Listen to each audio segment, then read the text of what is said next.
Watching some stand-up in between while I restarted my computer. It's great.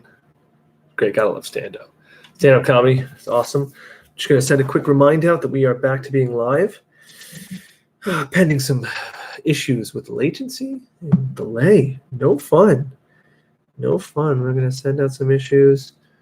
And blue. Blue. It's gonna be the code word of the century. Okay. We are back. Okay. Seems like there's already 5 people and there were 9 in the stream before, so I'm not going to send the reminder out. Looks like most of the people are already here. How is everything? We good? How is it? Life is good? I got blues in the chat. That's always fun. 6 people. Good. We're almost back. I think. Oh, now down to 4. We were at 6. Now 4. Now 3. Problematic. Uh-oh. Blue? Where's the chat going? No.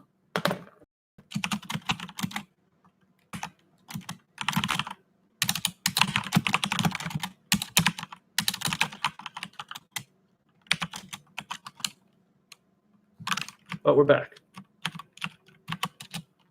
We have 4. Oh, no. Why do viewers keep dipping? Now we're back to 6. I don't know if it's just YouTube. I don't know what's going on tonight. Things are just weird. We good? I know we're blue, but I don't know if anything's working. We're gonna head back on the screen real quick.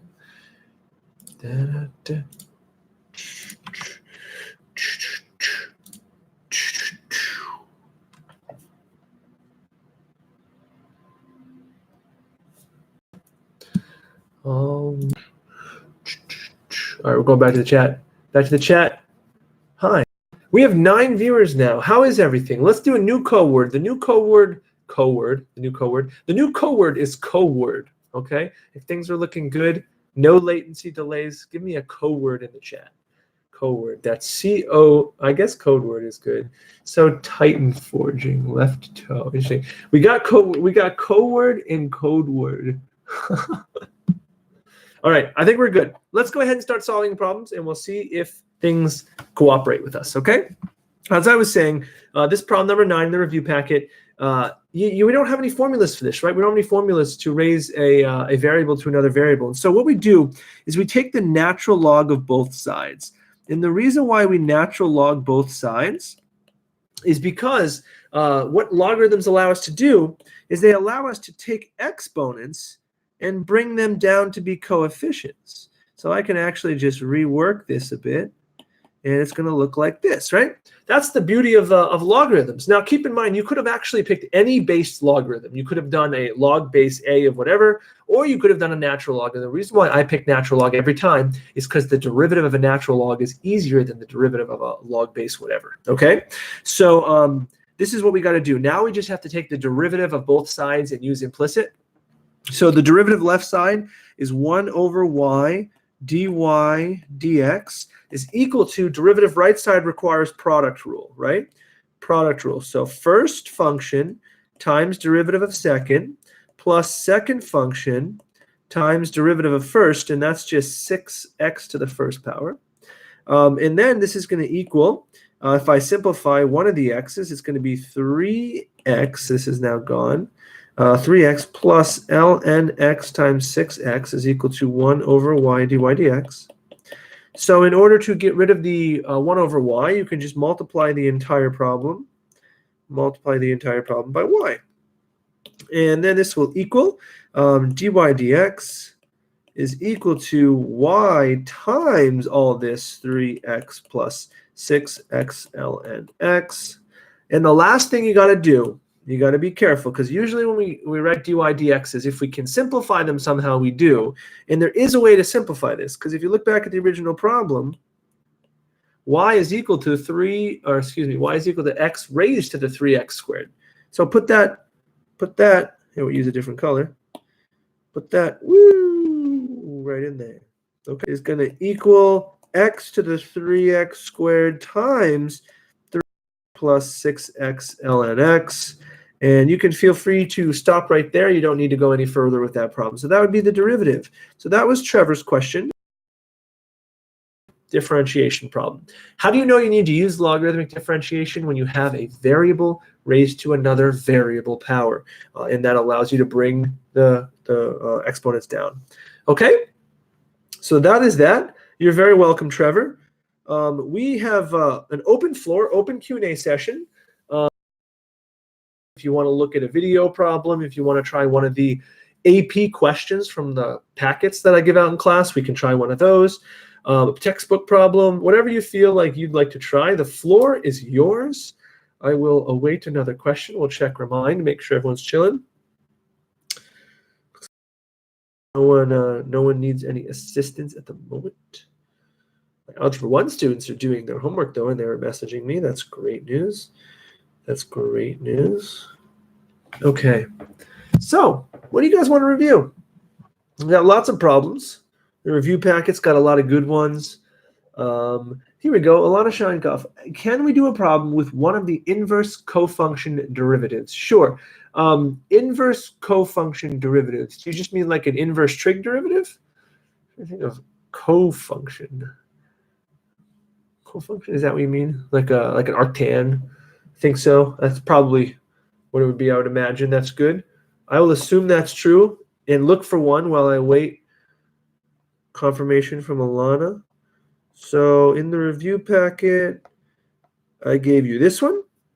So we could do number 9 if you'd like, or I can just make one up on the spot. They're very easy to make up. I'll just make up a fresh one. Let's go down here and let's do a random trig. So let's do an inverse trig derivative like cosecant, cotan, or cosine. Gotcha.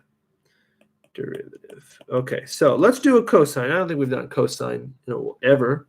We do a cosecant or a cotan. Let's do a cotan. We haven't done a cotan. So let's do cotan. So y equals arc cotan of, I don't know, 4x over 5. Sure, whatever. Okay, let's see if we can find the derivative of this thing. So in order to find the derivative of this, you have to get rid of the arc cotan. So in order to do that, you apply a tan or a cotan to both sides.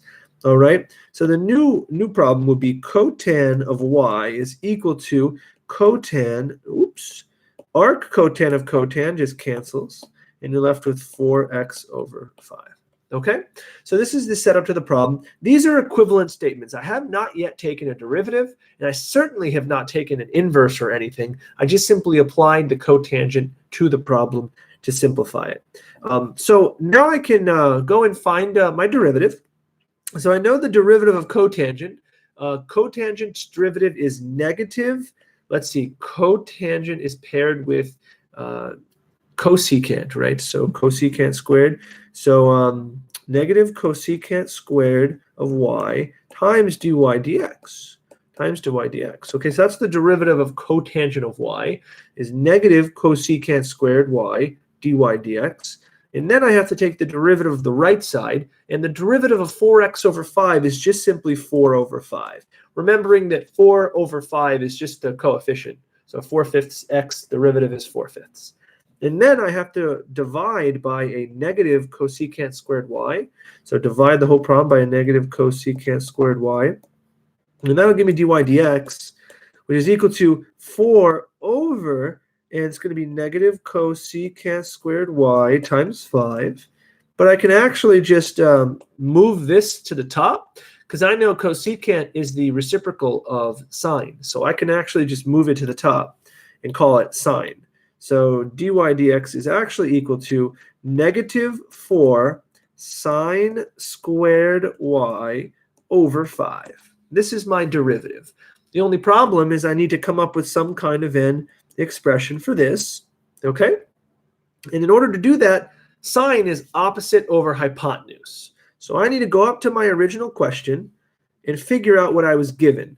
So I know tangent, SOHCAHTOA, tangent is opposite over adjacent. So cotangent is adjacent over opposite. So I'm going to go build my triangle. So my right angle, and then y. Y can go anywhere. It doesn't matter. I could have put it on the right side. It doesn't matter. It just can't be the right angle. And my adjacent of y is 4x, so that goes right here. My opposite of y is 5. That goes here. And then I have to solve for the hypotenuse. So the hypotenuse squared is equal to the 4x quantity squared plus the 5 squared. So the hypotenuse squared is equal to 16x squared plus 25. So the hypotenuse is equal to the square root of 16x squared plus 25. And that does not simplify. You may think that you could try to square root term by term, but because of the plus sign in the problem, it prohibits you from being able to square root those actually. So we're good. We can just roll this right into the answer. So I know that sine is equal to the opposite over the hypotenuse. And I know the opposite side is 5. So that's 5. And the hypotenuse is the square root of 16x squared plus 25. Okay. Now, you have to make sure you remember to square it, right? This is important right here. So really, I'm going to actually rewrite it now. So I'm going to rewrite it as -4 times 5 over the square root of 16x squared plus 25 squared, all divided by 5. Okay? So I have to make sure I square that. This is just equal to, this is just sine y right here. So it's not sine squared y. Okay. So when I square a fraction, I just square the numerator and I square the denominator separately. Equal to -4 times x squared plus 25. Okay. All divided by 5. And I actually can simplify the 25 and the 5. So that just goes away. So my final answer looks like it's going to be, on top, I have a -20. On the bottom, I have a 16x squared plus 25. Okay, so I believe that is what the answer would be for a cotangent problem. Let's check out. Oh, we got no comments, so we're all caught up. Wonderful. So yeah, that's another one with the implicit differentiation with the inverse trig. So I really like that a lot better. You're very welcome. Okay, we've got room in the chat for questions. Can we tackle a chain rule problem? You better believe we can, CJ. What do you want in this chain rule problem? You want some radicals? You want something like a later number textbook? Yeah, we'll make thinking. You want a trig, or you want a radical, you want a rational, like a big fraction? What do you want? Dealer's choice. Waiting for confirmation from CJ to see how nasty it could be. I just want like a crazy chain rule problem. Can we get a 5-layer chain? Matt Bowman, I don't want to do a 5-layer chain. They would just take too long. Rationals and radicals combined. Whoa, CJ Hilty's asking for the rationals and the radicals combined. We're going to call this the CJ problem, all right? So we're going to make a rational that has a radical in it. So let's take the derivative of, let's do 5x minus 2 over the square root of x plus 1. Let's see. Hold on. I just want to make sure. Is this going to be too insane? You know what? You know what? I take it back. I don't want to do it. I'd rather do this. The square root of a rational of like x plus 1 over 3x minus 2. Aha. Let's try that one. That one's probably going to be a little bit more fun. So I have to take the derivative of a radical. Sorry, I dropped my iPad. Of a radical of a rational. So let's see if we can try this. Check in the chat. Like the wackiest one possible. You can see this is pretty wacky. You're definitely going to see something like this. Let's give it a try. I'm just going to rewrite it as x plus 1 over 3x minus 2 half power. Correct? Let's give it a try. Step 1, the outermost layer is the 1/2 power, right? To take the derivative of something comes down, the x, that was supposed to be, but it certainly wasn't a number, 3x minus 2 now gets reduced by 1 power, so it'd be -1/2, multiplied by the derivative of the inside. To take the derivative of the inside, I'm going to need to use the chain rule. The quotient rule. So the quotient rule says to do the bottom, so we'll do a little bit of this, bottom function times derivative of top minus, that's low d high, minus low, high top, times derivative of bottom, all divided by 3x minus 2 squared. Sweet. Okay. Let's see what I can do here. This equals 1/2 times, you guys know there's a nifty rule in radical world that says if you actually take a quotient and you flip the numerator and the denominator, then I just realized I said radical world, I meant rational world. If you have a rational function, so a function divided by another function, if you flip them, so top goes bottom, bottom goes top, the power changes from positive to negative or negative to positive. So I'm just going to use that right now. I'm going to change this to the 1/2 power, the positive 1/2 power, by just reversing everything. And it kind of makes sense, doesn't it, right? If you have like a negative, the 3x minus 2 to the negative 1/2 power just goes to the top and becomes positive. And the x plus 1 that's negative on top just goes to the bottom and becomes positive. So that rule's legit. Over here, we have, what's this? Let's just do a little bit of side work here. This is 3x minus 2 minus 3x minus 3. So I believe the 3x's cancel, leaving you just with negative 5 over 3x minus 2 squared. And I don't believe we need the brackets at all anymore. Let's just move these. Okay. To solve the problem, why don't we combine our negative 5 and our 1/2? So this is just going to be negative 5 halves. And then over here, I can split up this 1/2 power and call them both 1/2s, which will allow me to actually cancel a 3x minus 2 to the 1/2 on the top with 3x minus 2 to the second on the bottom, which would now become 3/2 power. So this is now on the bottom, we have x plus 1 to the 1/2 and 3 minus 2 to the 3/2. The reason is because if I had 2 is like 4 over 2. If I minus 1 over 2, I get 3 over 2, right? 2 minus 1/2 is 3/2. So this is the answer. There's no other simplification rules that would be necessary in this problem. Remember the rules, right? Like terms are combined, no negative exponents, no fractions within fractions. Those are the Shaq simplification rules. Cool. It's a little laggy. It's just going back and forth between being good and being laggy. Weird. I apologize, Matt. I don't know why it's being laggy. I'm curious if I watch the stream afterwards, if it's going to be laggy or if it's just laggy as it's trying to stream. Anyway, how's that problem, CJ? Is it enjoyable? I suppose we could also do a trig problem if you guys would like to see that as well. The trig problems with the chain rules are fun. I think I put one on the Snap quiz for Monday. It's going to be really good. So, yeah. Okay.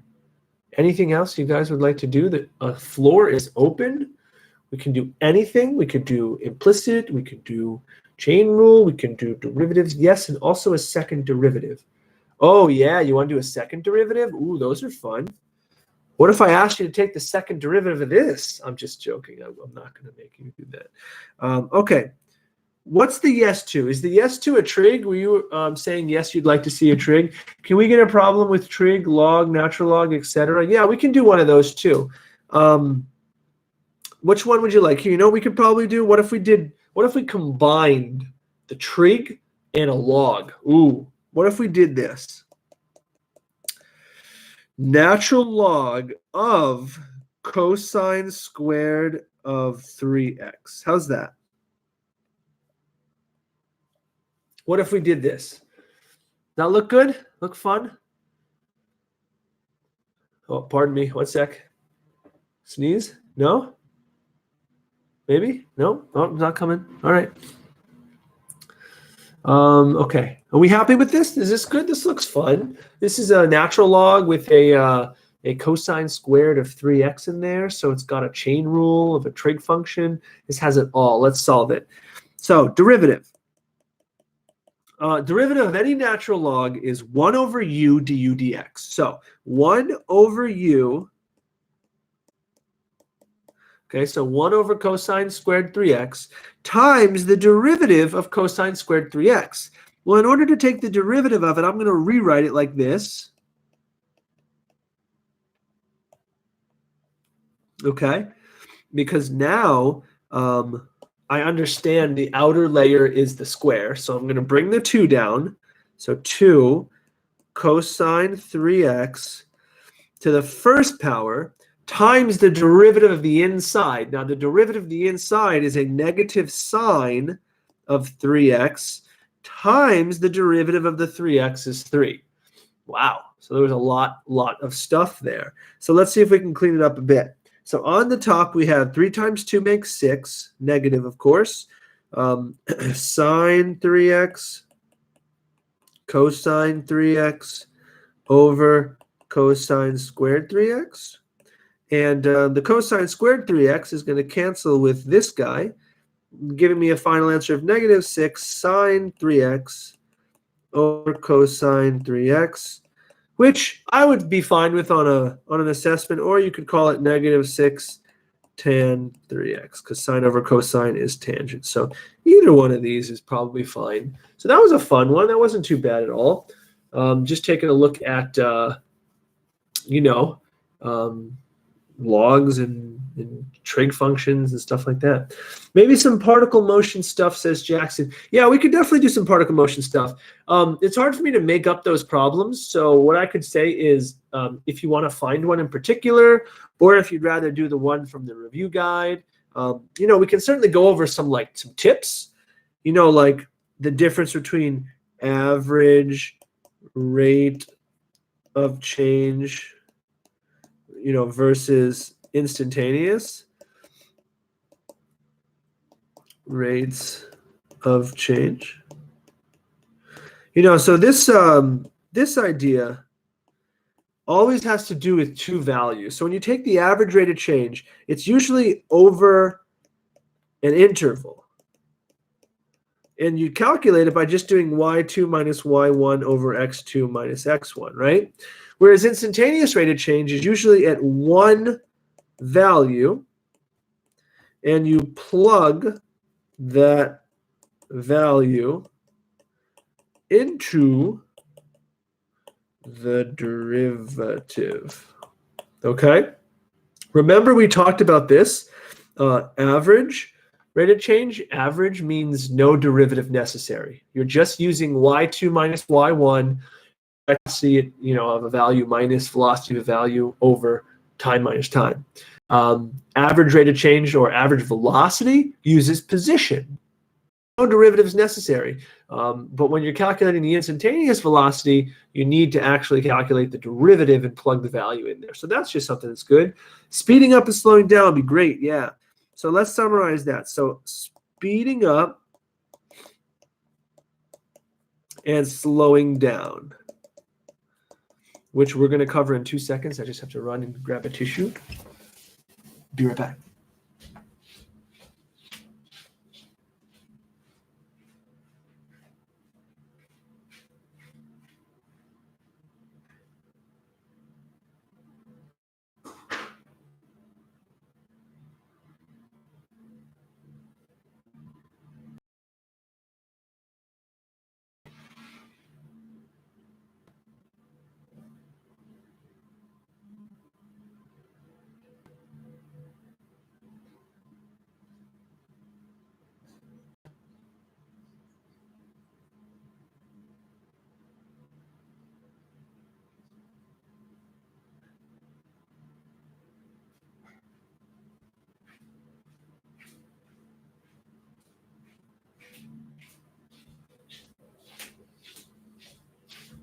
All right, chat, we're back. Hey. Okay, so nice gamer chair. Thanks, Matt Bowman. It's actually new. It's quite cool. Speeding up and slowing down. So speeding up in general just means when velocity and acceleration are the same sign. Okay, so they're both positive or they're both negative. Okay, and slowing down just simply means when velocity and acceleration are opposing signs. Opposing size. Okay. Oftentimes we consider speeding up and slowing down from the context of a velocity graph, a rate of change graph. And you guys remember also, in terms of a velocity graph, a particle speeds up when it moves away from the origin and slows down when it moves towards the origin. Just because the velocity values or the speed values, absolute value velocity, they're getting bigger when they go away and smaller when they get closer to zero. So just understand that that is a thing as well. Random question, when is your wife's birthday party? This is a really random question. My wife's birthday party already happened. Nick, I'm not sure why. That's a thing, but yeah, it already happened. Going back to some tips to be perfect. Jackson, here you go. There's some tips. The big ones. Another really tough question is like if I ever ask you to like describe the motion of a particle. Okay, so you guys know that motion is basically like where is it moving? Or left or up and down, and that's dependent on the axis in which the particle is moving about. So for example, if I say a particle moves about the x-axis, that means the particle is moving right and left. So when velocity, let's just do x-axis, okay? When it's moving, when velocity is positive, it moves right, and when velocity is negative, it moves left. So velocity, the sign of velocity is enough to tell you direction. And remember, of course, when velocity equals 0, the particle has stopped moving and is at rest. Cool. Did Kaylin dress as you? Kaylin did not dress as Mr. Shachter for the party. I don't remember what she dressed as. I think it was fire and ice or something with Megan Spate. I think one of them was like fire and the other was ice. The costumes were pretty cool, but definitely not me. Not me. Can we also do a Leibniz notation problem? Sure, we can do a Leibniz notation problem. Recall Leibniz notation. Leibniz notation basically states that dy dx is equal to, you can take the, let's use u's just because that's what the book uses, but you can take dy du and multiply it by du dx. And so let's say you have a function like y equals cosine u, and then you have another function like u equals the square root of 3x. You can actually just take derivatives separately and multiply the derivatives after, and then you get the same result as if you were just to compose them. So real briefly, let's just do out this problem right here. So dy du is equal to the derivative of cosine u, and the derivative of cosine u is just simply negative sine of u. There's no need to chain a du dx or anything, because of course we're chaining it. We're using the chain rule by doing Leibniz notation. That's just kind of a different notation for it. So there's no need to add any other notation there. And then the derivative of u with respect to x is equal to, and this is equal to, I'm going to rewrite it. This is equal to 3x to the 1/2 power. 3x to the 1/2 power. So this is equal to 1/2 times 3x to the negative 1/2 times the derivative of the inside, which is equal to 3/2, or we'll just say 3 over 2 square root of 3x. That's the derivative of u with respect to x, which my OCD will anger if it is not green. There we go. So those are the derivatives separately. And so then Leibniz notation just says to multiply the derivatives, right? So you guys see that dy du is the derivative of y with respect to u, and du dx is the derivative of u with respect to x. So just multiply them together and you get dy dx, right? Because the du's cancel, giving you dy dx. That's why Leibniz notation works. It just kind of makes the problem simpler, though. So dy dx of u times 3 over 2 square root of 3x, right?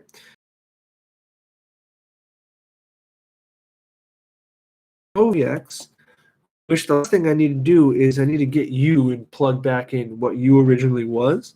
So if I look right here, u is equal to square root of 3x.